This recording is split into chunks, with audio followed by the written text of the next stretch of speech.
शांति। आज 8 जून 2021 है और आज के बाबा के साकार रूप से चले हुए मधुर महावाक्यों को स्पष्ट करेंगी आदरणीय आशा दीदी।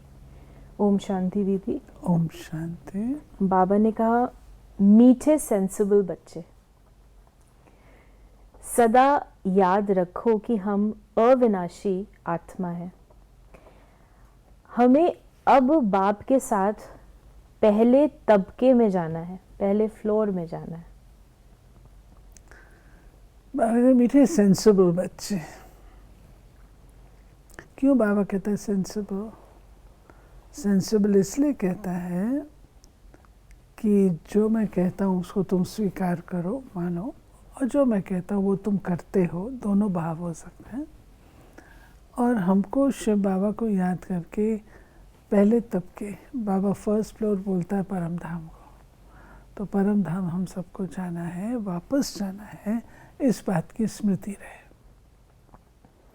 प्रश्न है, कौन सी मेहनत तुम हर एक बच्चे को अवश्य करनी है? बाबा तुम्हें जो इतनी नॉलेज देते हैं उसे अपनी दिल से लगाते रहो, अंदर ही अंदर उसको मनन कर हजम करो, जिससे शक्ति मिलेगी। ये मेहनत अवश्य हर एक को करनी चाहिए। देखिए, जैसे भोजन करते हैं तो एक है भोजन करना, दूसरा भोजन धीरे धीरे करके उसको फिर डाइजेस्ट भी करना। तो डाइजेस्ट हम कैसे करते? थोड़ी वॉकिंग करते हैं, थोड़ा कुछ करते हैं, अलाउ डाइजेशन। ऐसे बाबा कहते हैं कि ये जो ज्ञान आप सुनते हो, इस ज्ञान को फिर मनन और चिंतन में लो।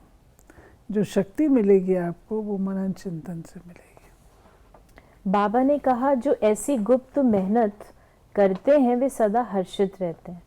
उन्हें नशा रहता है कि हमें पढ़ाने वाला कौन है, हम किसके सामने बैठे हैं। तो बाबा ने कहा ओम शांति। ये किसने कहा? 2 बार कहते हैं ओम शांति ओम शांति। एक शिव बाबा ने कहा, एक ब्रह्मा बाबा ने कहा। ये बाप दादा इकट्ठे हैं तो दोनों को बोलना पड़े ओम शांति ओम शांति। बाबा ने कहा, अब पहले किसने कहा, बाद में किसने कहा? पहले शिव बाबा ने कहा ओम शांति, मैं शांति का सागर हूं। पीछे किसने कहा? दादा की आत्मा ने कहा।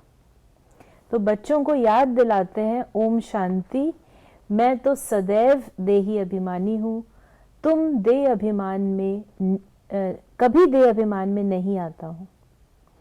एक ही बाप है जो सदैव देही अभिमानी रहते हैं। ब्रह्मा विष्णु शंकर ऐसे नहीं कहेंगे। तो ओम शांति करने वाला एक शिव बाबा जिसको कोई शरीर नहीं है। शिव बाबा अकाय है, निराकार है। तो ओम शांति अर्थात मैं आत्मा शांत स्वरूप हूँ। तो शिव बाबा अपना परिचय भी देते हैं ओम शांति कह के। बाबा ने कहा कि ये जो है अपने ब्रह्मा विष्णु शंकर, उनके लिए नहीं कहा जा सकता। क्यों? क्योंकि उनकी काया नहीं है, देहधारी नहीं है, वे फरिश्ते हैं, तो उनकी दुनिया न्यारी है। बाबा ने कहा, ब्रह्मा विष्णु शंकर है सूक्ष्म वतनवासी, पहला तबका फिर दूसरा तबका, ऊंचते ऊंच मूल वतन, उस तबके में रहने वाला है परमपिता परमात्मा। सेकंड नंबर तबके में सूक्ष्म शरीर वाले हैं, थर्ड तबके में स्थूल शरीरधारी हैं। इसमें मूंझना नहीं है। फिर बाबा ने कहा कि सेंसिबल कौन है? आत्म अभिमानी। आत्मा ही अविनाशी है, देह तो विनाशी है। आत्मा कहती है हम 84 देह लेते हैं। तो इस प्रकार बाबा ने कहा कि सेंसिबल अर्थात आत्म अभिमानी। बाबा ने कहा, दिल में हमेशा बातें करते रहो। जो ज्ञान मिला है वो अपने दिल से लगाने के लिए मेहनत करनी है। आत्मा ही विचार करती है। पहले पहले तो ये निश्चय करो कि हम आत्मा बाप के साथ रहने वाले हैं, हम उनके बच्चे हैं, तो ज़रूर वर्षा मिलना चाहिए। हम बाबा के साथ रहते हैं, बाबा के बच्चे हैं, तो शिव बाबा का जो वर्षा है वो हमको मिलना चाहिए, वो हमारा जन्म सिद्ध अधिकार है। फिर बाबा ने कहा कि जैसे सिजरा बनाते हैं, बड़ा बाप, फिर उनके 2-4 बच्चे निकलते हैं, फिर उनसे और निकलते हैं, 1-2 वृद्धि को पाते पाते झाड़ बड़ा होता है, बिरादरी का नक्शा होता है। तो तुम बच्चे जानते हो, मूल वतन में सभी आत्माएं रहती हैं, उनका भी चित्र है जिसमें ऊंचते ऊंच है बाप, तुम बच्चों की बुद्धि में है, बाबा इस शरीर में आया हुआ है। ऐसा है, मूल वतन में भी अगर आप देखेंगे तो बड़े उससे आत्माएं जो सेट हैं, दैवी घराने की इकट्ठी हैं, फिर अन्य धर्मों की अलग अलग है वो भी। तो बाबा कहते ऊंचते ऊंचे बाप और उसका सिजरा। बाप भी अविनाशी है, हम आत्माएं भी अविनाशी हैं, ये ड्रामा भी अविनाशी है। तुम बच्चे जानते हो ये वर्ल्ड की हिस्ट्री ज्योग्राफी कैसे रिपीट होती है। इन चारों युगों में हमारा पाठ चलता है। हम सूर्यवंशी फिर चंद्रवंशी बनते हैं, चंद्रवंशी जैसे सेकंड ग्रेड में आ जाते हैं। 14 कला वालों को सूर्यवंशी नहीं कह सकते। तो बाबा ने कहा राम को 14 कला संपन्न कहेंगे। नई चीज फिर पुरानी होती है तो वो मजा नहीं रहता।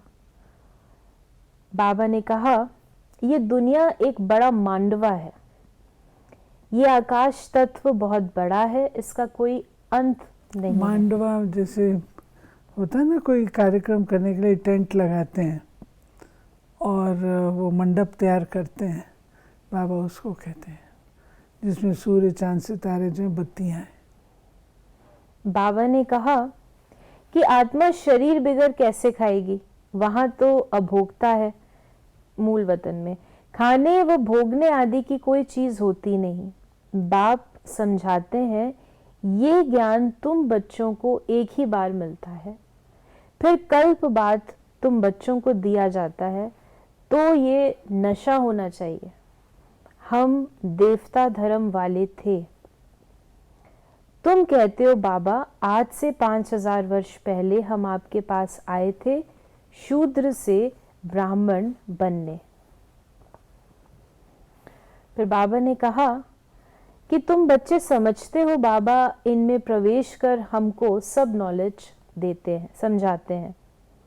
बाप को तो समझा है वो पतित पावन है, हर एक की महिमा अलग अलग, ड्यूटी अलग अलग होती है। प्रेसिडेंट, प्राइम मिनिस्टर आदि बनते हैं।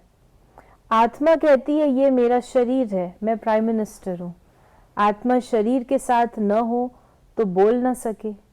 शिव बाबा भी है निराकार, उनको भी बोलने के लिए कर्म इंद्रियों का आधार लेना पड़ता है, इसलिए दिखाते हैं मुख से गंगा निकली।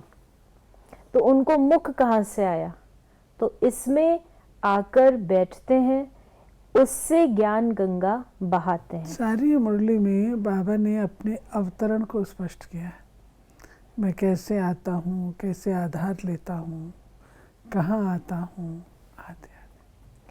बाबा ने कहा सतयुग में सब निरोगी होते हैं, ये लक्ष्मी नारायण सतयुग के मालिक हैं। इनको ऐसे कर्म किसने सिखाए जो ऐसे निरोगी बने? बाप ही आकर श्रेष्ठ कर्म सिखलाते हैं। यहाँ तो कर्म ही कूटते रहते हैं। सतयुग में तो ऐसे नहीं कहेंगे कि कर्म ऐसे हैं, वहां कोई दुख रोग होता नहीं, यहाँ तो एक दो को दुख ही देते हैं। तो कर्म अकर्म विकर्म का अर्थ कोई समझ ही नहीं सकता। बाबा ने कर्मों की गोह्य गति बताई, दुख और सुख का खेल बताया, किन कारणों से होता है, और उसके लिए कर्म अकर्म विकर्म की गति को समझना भी जरूरी है। तो बाबा पूरी वो जो बेसिक ज्ञान है, जो अवतरण है, वो आज पूरी मुरली में बाबा ने स्पष्ट किया है कि तुम जानते हो हर एक चीज पहले सतो प्रधान, फिर सतो रजो तमो, बनती है। सतयुग में 5 तत्व भी सतो प्रधान रहते हैं। हमारे शरीर भी सतो प्रधान प्रकृति के हैं। फिर आत्मा की 2 कला कम होने से शरीर भी ऐसे बनते हैं। आज का वरदान है, फरमान की पालना द्वारा सर्व अरमानों को खत्म करने वाले माया प्रूफ भव। अमृत वेले से लेकर रात तक दिनचर्या में जो भी फरमान मिले हुए हैं, उसी प्रमाण अपनी वृत्ति, दृष्टि, संकल्प, स्मृति, सर्विस और संबंध को चेक करो। सिंपल बात, फरमान बरदार बनो। बाबा ने जो लाइन सेट करके दी है उसके ऊपर चलो। जो हर संकल्प, हर कदम फरमान का पालन करते हैं, उनके सब अरमान खत्म हो जाते हैं। अगर अंदर में पुरुषार्थ का, वो सफलता का अरमान भी रह जाता है, तो जरूर कहाँ ना कहाँ कोई ना कोई फरमान पालन नहीं हो रहा है। तो जब भी कोई उलझन आए तो चारों ओर से चेक करो, इससे माया प्रूफ स्वतः बन जाएंगे। स्लोगन है, अपनी सूक्ष्म कमजोरियों का चिंतन करके उन्हें मिटा देना, यही स्वचिंतन है। यही स्वचिंतन है। कमजोरियों को मिटा देना, सूक्ष्म कमजोरियों का चिंतन करके उन्हें मिटा देना, यही स्वचिंतन है। तो ये थे बाबा के आज के महावाक्यों का स्पष्टीकरण। यदि आपके मन में कोई प्रश्न है तो आप उसे हम तक पहुंचाएं 8826599309 पर, और हम आपके प्रश्नों का उत्तर प्रश्नोत्तरी कार्यक्रम में देने का प्रयास अवश्य करेंगे। ओम शांति।